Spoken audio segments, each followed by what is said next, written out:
அவர் சாதிய வன்மத்தோடு செயல்பட்டார் அப்படிங்கிறதுல வந்து வேற ஏதாவது மாற்று கருத்து இருக்குங்களா? இந்த வன்னியரசு எம்எல்ஏ அமைச்சர் என்ன பேசி வச்சிருக்காருன்னு பாருங்க. இயக்குனர் AM சௌத்ரி அவர்கிட்ட பேசின போன் கால ஆடியோ இப்ப ரிலீஸ் பண்ணிருக்காப்ல. AM சௌத்ரி என் பேரு. சரிங்க. தேசிய தலைவர்ன்ற பேர்ல தேவரோட வாழ்க்கைக்காக நான் தான் படமா எடுத்துட்டு இருக்கேன். நம்ம எல்லா தலைவரும் நல்லபடியா காட்டணும்னு நினைக்கிறோம். நீங்க இன்னைக்கு போட்ட பதிவு ரொம்ப மனவேதனையா இருந்துச்சு. நான் என்ன போட்டிருந்தேன்? நான் தப்பா ஒண்ணும் போடலையா? முத்துராமலிங்கத்தை உள்ளிட்ட சாதி வெறியர்கள்னு போட்டிருந்தீங்க. அதை விடுதலை செய்யப்பட்டாரு தான் நான் போட்டிருக்கேன். நானு சாதி வெறியர்கள்னு போடக்கூடாது. அவரை தேசிய தலைவர் அதுக்காண்டி தானே இவ்வளவு நாள் நாங்க போராடிட்டு இருக்கோம். அவரை சாதியவாதி இல்லன்றதுக்கு தானே நாங்க போராடுறோம். அவர் அனைத்து சொல்ல போனா அவர் வந்து தலித் மக்களுக்கான தலைவர் தான். முதல் சொல்ல போனா அவங்களுக்காண்டிதான் அவர் முதல் போராட்டத்தை ஆரம்பிச்சவரே அவர் தான். நீ இந்த மாதிரி பதிவுகள்லாம் ஏன் நீங்க போடுறீங்க? பிரிவினை பதிவுகள் இல்ல, அதாவது வழக்கு நான் போட்டதுல வந்து வழக்குல இருந்து விடுதலை செய்யப்பட்டாருங்கிற உள்ளிட்ட சாதி வெறியர்கள் போட்டிருக்கீங்களா? நீங்களே அந்த பதிவு ஒரு தடவை எடுத்து படிச்சு பாருங்க. இல்ல அது சரி. அதாவது அவரு சாதிய வன்மத்தோட செயல்பட்டாரு அப்படிங்கறதுல வந்து வேற ஏதாவது மாற்று கருத்து இருக்குங்களா? ஏய் வாய முன்னேந்து போட, ஏதாவது அசிங்கமா பேசிட்டு போற.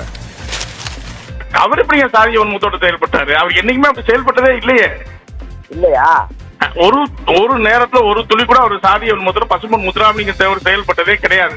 இல்ல, என்னுடைய நோக்கம் என்னன்னா, அதாவது ரெண்டு சமூகம் இணக்கமாகணும் அப்படிங்கிறது. இணக்கமாகணும் தான் இன்னைக்கு நாங்க இந்த படம் எடுக்கிறதே இணக்கமாகணும் தான். ரெண்டு சமூகம் இணக்கமாகணும். ரெண்டு சமூகத்துக்குள்ள இளைஞர்கள் என்னைக்குமே ஒற்றுமையா இருக்கணும். அதுதான் எங்களோட ஆசை. நீங்க வந்து இதோட நீங்க முதல் தடவை பட்டிமை செய்ய மாட்டேன், போட மாட்டேன்லாம் நீங்க இதுபடி பேசிருக்கீங்க. திருப்பி இன்றைக்கு போட்ட பதிவு ரொம்ப வேதனைகளை ஏற்படுத்துது. உள்ளிட்ட சாதி வெறியர்கள் நீங்க ஏன் போடுறீங்க? திராவிடர் குற்றம் சாட்டப்பட்டார் அப்படி எல்லாருக்குமே தெரிஞ்ச உண்மைதான். அவர் உள்ள போய் உட்கார்ந்து அவர் அதுக்கு பெயில் கூட போடல. அவர் நிரபராதின்னு போட்டு சொன்ன பிறகுதான் விடுதலை வெளியே வராரு. அப்ப அவர் எந்த அளவுக்கு இருந்திருப்பாரு, எந்த அளவுக்கு மக்களுக்குள்ள பிரிவினை வரக்கூடாதுன்னு இருந்திருப்பாரு. அந்த குற்றத்துல இருந்து எப்படி விடுதலையாகி வந்ததுக்கு அப்புறம் அவர் எப்படி நடந்துக்கிட்டா எல்லாமே உங்களுக்கு தெரியும். அதாவது நீங்க அதாவது அவருடைய ஸ்பீச்சஸ் கேட்டிருக்கேன். அவருடைய புத்தகம் நம்ம வந்து தினகரன் ஒரு பத்திரிகையாளர் எழுதின புத்தகம் நான் படிச்சிருக்கேன். எல்லாமே நம்ம படிச்சிருக்கோம். படிச்சதன் அடிப்படையில தான் அந்த சம்பவங்களை நம்ம வந்து சொல்றோமே ஒழிய இப்ப படிக்கல அது முத்துராமலிங்கத்தை பத்தி இல்ல அவருடைய பேச்சுகள் எதுவும் நம்ம படிக்காதவங்க கூட வந்து இதை நம்பிடுவாங்க. நீங்க சொல்றது அதைத்தான் நானும் கேட்கிறேன். நீங்க நல்லா படிக்கிறவரு, நல்ல ஊடகங்கள்ல விவாதத்துக்கு போறவரு, இன்னைக்கு ஒரு கட்சியில ஒரு முக்கிய பொறுப்புல இருக்கீங்க. நீங்க எப்படி பொறுப்பற்ற வார்த்தைகளை யூஸ் பண்ணும்போது இப்பெல்லாம் 2.5 வருஷமா அந்த ஒரு படத்துக்காண்டி போராடிக்கிட்டு இருக்கோம். ஏன்னா அவர் ஒரு தேசிய தலைவர் டைட்டில் வச்ச, தேவர்னு டைட்டில் வைக்க தெரியாதா எங்களுக்கு? சொல்லுங்க. ஒரு தேவர்னு டைட்டில் வைக்க தெரியாதா? இல்ல ஒரு சாதி எதை பண்ண தெரியாதா?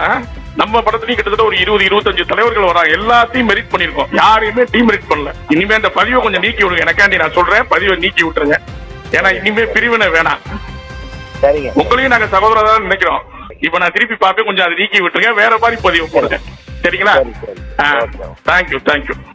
அவர் என்ன சொல்லிருக்காருன்னா, ஆமா அவர் சாதிய வன்மத்தோட தான் செயல்பட்டாரு அப்படிங்கறதுல வேற ஏதாவது மாற்று கருத்து இருக்கா உங்களுக்கு அப்படின்னு கேக்குறாருங்க. வெக்கமே இல்லாம. இதுல இருந்து பாத்துக்கங்க வன்னியரசுலாம் எவ்வளவு சாதி வன்மத்தோட செயல்படுறாருன்னு. ஒரு ஒப்பற்ற தலைவன் பசும்பொன் முத்துராமலிங்க தேவர் தலித்து மக்களுக்காக தான் சொத்தையே எழுதி கொடுத்த மனுஷன்.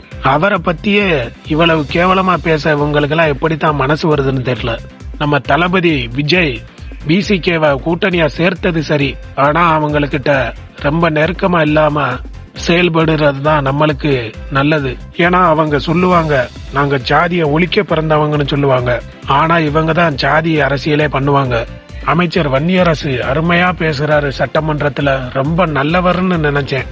ஆனா இவ்வளவு ஜாதி வரி படிச்ச ஆளுன்னு இன்னைக்கு தான் தெரியுது. உங்களுடைய கருத்துக்களை கமெண்ட்ல சொல்லிட்டு போங்க. நமது சேனலில் தாவேகா மற்றும் தளபதி விஜய் சம்பந்தப்பட்ட வீடியோக்கள் மட்டுமே வரும். அதனால் நம்ம சேனலை சப்ஸ்கிரைப் பண்ணி வச்சுக்கோங்க.